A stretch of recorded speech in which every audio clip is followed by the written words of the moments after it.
Habari ya asubuhi.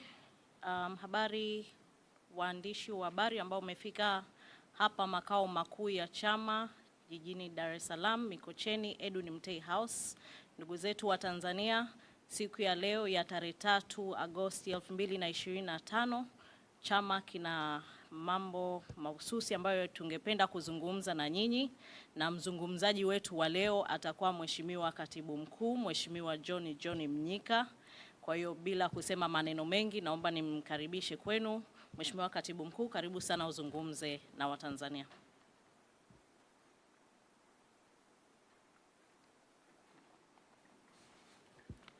Ndugu wanahabari, Asalamu alaikum.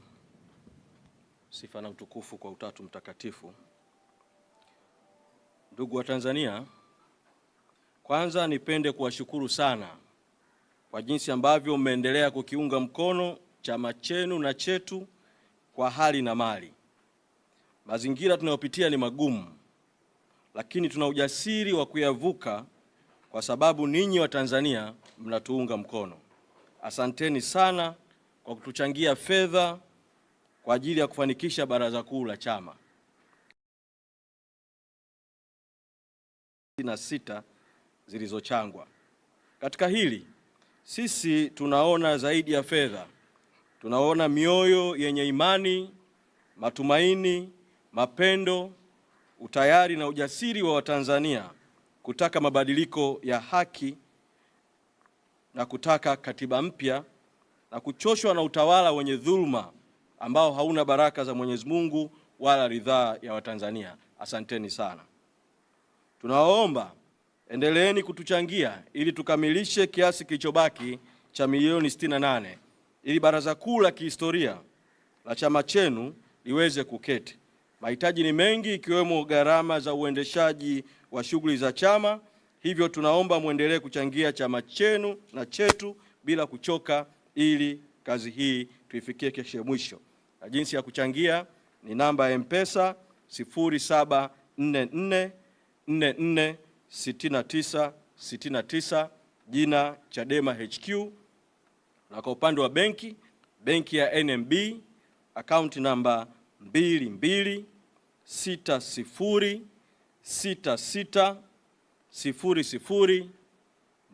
226060000140, jina Chama cha Demokrasia na Maendeleo Chadema. Pili,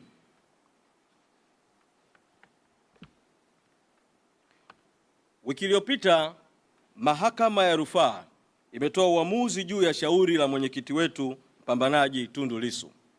Katika uamuzi huo ambao watu wengi wameuona kuwa ni wa haki, tunawashukuru majaji wa Mahakama ya Rufaa waliohusika na kesi hiyo, waliomtendea haki mwenyekiti wetu.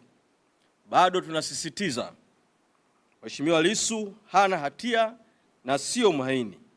Lissu anastahili kuwa nje na sio gerezani. Hivyo tunasisitiza aachiliwe huru mara moja bila masharti yoyote. Kwa upande mwingine, tarehe 10 Agosti 2026 saa 3 asubuhi, kesi ya mwenyekiti wetu itaitwa Mahakama Kuu hapa Dar es Salaam. Tunawaalika wanachama na Watanzania muweze kujitokeza kwa wingi kusikiliza kesi ya mwenyekiti wetu. 3, siku ya tarehe 30 mwezi Julai mwaka 2026, sote tumemsikia Samia Suluhu Hassan, mwenyekiti wa CCM, katika hotuba yake aliyotoa alipokuwa akizungumza na viongozi wa vyama vya siasa Ikulu jijini Dar es Salaam. Alisema kwamba kuna mwenzetu anaendelea kutafakari, naye anaendelea kupokea msukumo, condition na matakwa yake. Ni dhahiri kwa kuwa maneno haya yalitolewa kukiwa na vyama 18, chama kimoja tu Chadema kikiwa hakipo. Tunaamini maneno haya yanamaanisha moja kwa moja kuwa aliyeitwa mwenzetu ni Chadema na mwenyekiti wake Tundu Lissu, kwa sababu vyama vya siasa vilivyohudhuria vingine vyote vilikuwepo na viongozi wake walikuwepo. Tungependa kusisitiza kwa umma wa Tanzania, msimamo wa chama unabaki kuwa wazi. Tunataka mwenyekiti wetu aachiliwe huru. Tunataka ukweli, haki na uwajibikaji katika matukio yaliyotokea tarehe 29 Oktoba 2025 na siku zilizofuatia, na tunataka na Watanzania wanataka uchunguzi huru na unaoaminika kuhusu matukio hayo. Pia ni ukweli usiopingika kwamba Watanzania hivi sasa, ikiwemo wanachadema, tunataka katiba mpya ambayo itatoa fursa ya kuwa na vyombo vya haki, fursa ya kuwa na uhuru wa mihimili, fursa ya kuwa na uchaguzi huru na haki, na fursa nyingine nyingi za kidemokrasia. Hayo ni mambo ambayo sisi tunayasimamia na mengine ambayo tumeyatamka kwa nyakati mbalimbali kupitia maazimio ya kamati kuu ya chama mwezi Disemba 2025, mwezi Aprili na Mei 2026, mwezi Julai 2026. Kuhusu kauli ya Samia Suluhu Hassan, mwenyekiti wa CCM, juu ya kuunda tume ya maridhiano kuanza kazi ya kushughulikia masuala ya katiba, tunaiona kauli hii akiwa anaitoa huku chama kikuu cha siasa kikiwa hakipo. Anaitoa huku mwenyekiti wa chama kikuu cha siasa akiwa gerezani. Tunaiona kauli hii ina lengo tu ya kutengeneza taswira isiyokuwa ya kweli kwamba mazungumzo yameanza katika taifa letu. Hivyo sisi kama chama tunasisitiza kwamba mwenyekiti Lissu wala chama hatujawahi kuwa na makubaliano yoyote ya siri wala ya kificho. Misimamo yetu imekuwa hadharani muda wote, na misimamo hiyo imekuwa ikitolewa na vikao vya kamati kuu na maazimio yamekuwa yakitangazwa hadharani.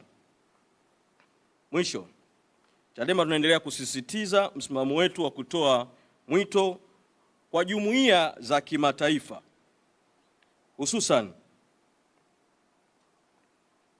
Jumuiya ya Madola, Bunge la Congress la Marekani na vyombo vingine, Jumuiya ya Nchi za Ulaya, Umoja wa Kusini mwa Afrika SADC, Umoja wa Afrika AU na Umoja wa Mataifa UN, pamoja na taasisi zingine za kitaifa, kikanda na kimataifa, kuendelea na hatua mbalimbali zilizokusudiwa kuhakikisha Tanzania inazingatia utawala wa kidemokrasia sanjari na hitaji la kupata katiba mpya na uchunguzi huru na uwajibikaji na haki juu ya matukio ya tarehe 29 Oktoba na siku zilizofuatia. Aidha, Chadema kwa niaba ya Watanzania tunalaani na kukemea hotuba ambazo zinaonyesha kuremba hali ya kisiasa nchini kuwa ni nzuri, wakati hadi hivi sasa wanachama na viongozi wa Chadema wanakamatwa na wako magerezani kwa kusingiziwa kesi mbaya za ugaidi na tuhuma nyingine zisizokuwa na dhamana. Huu ni udhalimu na ukatili katika nchi. Tunataka wanachama na viongozi wetu waliokamatwa na kuambikiziwa kesi za uongo waachiliwe haraka, kwa sababu uonevu huu unaendelea kupanda uchungu kwa Watanzania, chuki na visasi, hali ambayo ni hatari kwa mustakabali wa mbele na mbali wa nchi yetu. Tunaamini kesi hizi zinastahili kufutwa kwa sababu ni kesi za uonevu. Tunarejea tena kutahadharisha kwamba na kusisitiza msimamo wetu kwamba mashambulizi yanayoendelea kutoka kwa watawala haramu na batili na vyombo vyao na mamluki wao dhidi ya Chadema na viongozi wake hayataturudisha nyuma katika safari ya kutafuta haki kwa ujasiri na umoja, kwa nguvu ya umma na nguvu ya Mungu mpaka ushindi upatikane. Wanahabari, karibuni. Baada ya utangulizi huo na tamko hilo la awali na hotuba hiyo ya awali, sasa nimkaribishe mkurugenzi wa mawasiliano kupokea maswali ambayo tutayajibu yote kwa pamoja.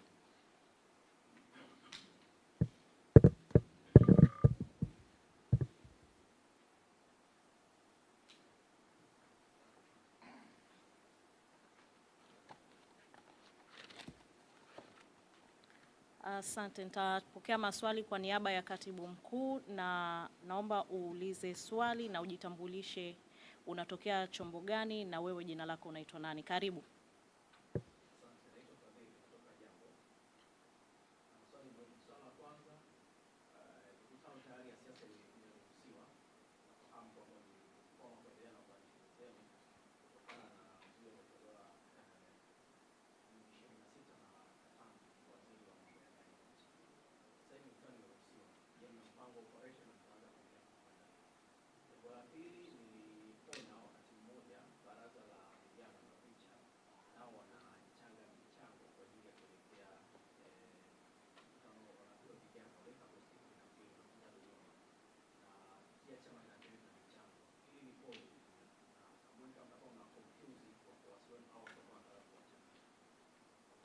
Asante Fadhili.